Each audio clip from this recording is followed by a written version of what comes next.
ಗುತ್ತಿಗೆದಾರನಿಗೆ ಜೀವ ಬೆದರಿಕೆ, ಜಾತಿ ನಿಂದನೆ ಆರೋಪ. ಶಾಸಕ ಮುನಿರತ್ನ ಬಂಧನ, ಇನ್ನುಳಿದ 4 ಪೊಲೀಸರಿಗೆ ಶರಣು. ಕೋಲಾರದ ಮುಳಬಾಗಿಲು ಸಮೀಪ ಶಾಸಕ ಮುನಿರತ್ನ ಪೊಲೀಸರ ವಶಕ್ಕೆ. ಹಾಲಿನ ದರ ಹೆಚ್ಚಿಸಿದರೆ ರೈತರಿಗೆ, ಕೇಂದ್ರ ಸರ್ಕಾರಕ್ಕೆ ಲಾಭ. ತುಮಕೂರಿನಲ್ಲಿ ಸಹಕಾರ ಸಚಿವ ಕೆಎನ್ ರಾಜಣ್ಣ ಹೇಳಿಕೆ. ಗ್ಯಾರಂಟಿಗಾಗಿ ಪರೋಕ್ಷವಾಗಿ ಸಾರ್ವಜನಿಕರ ಜೇಬಿಗೆ ಕತ್ತರಿ. ನಾಗಮಂಗಲ ಗಲಭೆ ಪ್ರಕರಣ ತನಿಖೆಗೆ ವಿಶೇಷ ತಂಡ ರಚನೆ. ಗಲಭೆಯಲ್ಲಿ ತಪ್ಪು ಮಾಡಿದವರಿಗೆ ತಕ್ಕ ಶಿಕ್ಷೆಯಾಗಲಿದೆ.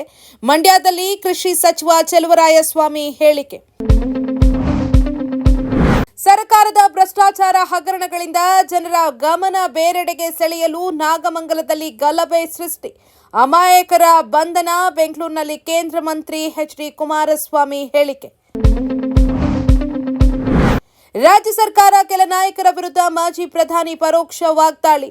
ನಾನು ಮತ್ತೆ ಹೋರಾಟಕ್ಕೆ ನಿಲ್ಲುತ್ತೇನೆ, ಮನೆಯಲ್ಲಿ ಮಲಗೋದಿಲ್ಲ. ಬೆಂಗಳೂರಿನಲ್ಲಿ ಮಾಜಿ ಪ್ರಧಾನಿ ಎಚ್.ಡಿ. ದೇವೇಗೌಡ ಹೇಳಿಕೆ. ಟೊಮ್ಯಾಟೊ ತೋಟದಲ್ಲಿ ಗಾಂಜಾ ಬೆಳೆದ ಆರೋಪಿ ಶ್ರೀನಿವಾಸ ಬಂಧಿತನಿಂದ 17 ಲಕ್ಷ ಮೌಲ್ಯದ ಗಾಂಜಾ ಗಿಡ ವಶಕ್ಕೆ. ಚಿಕ್ಕಬಳ್ಳಾಪುರ ತಾಲೂಕಿನ ಬಿಂಗಾನಹಳ್ಳಿಯಲ್ಲಿ ಘಟನೆ. 2 ತಿಂಗಳ ಹಿಂದೆ ಸುರಿದ ಮಹಾಮಳೆಗೆ ಅಂಕೋಲದಲ್ಲಿ ಗುಡ್ಡ ಕುಸಿತ.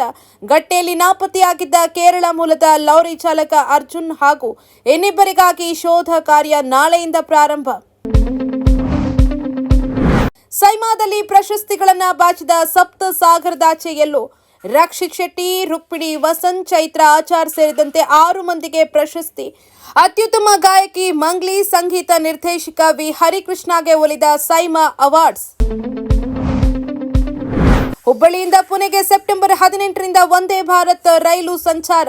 ಸೆಪ್ಟೆಂಬರ್ 16ರಂದು ಪ್ರಧಾನಿ ಮೋದಿ ವರ್ಚುವಲ್ ಸಮಾರಂಭದ ಮೂಲಕ ಉದ್ಘಾಟನೆ. ವಾರದಲ್ಲಿ 3 ದಿನ ಮಾತ್ರ ಸಂಚಾರ ಮಾಡುವ ವಂದೇ ಭಾರತ್ ರೈಲು.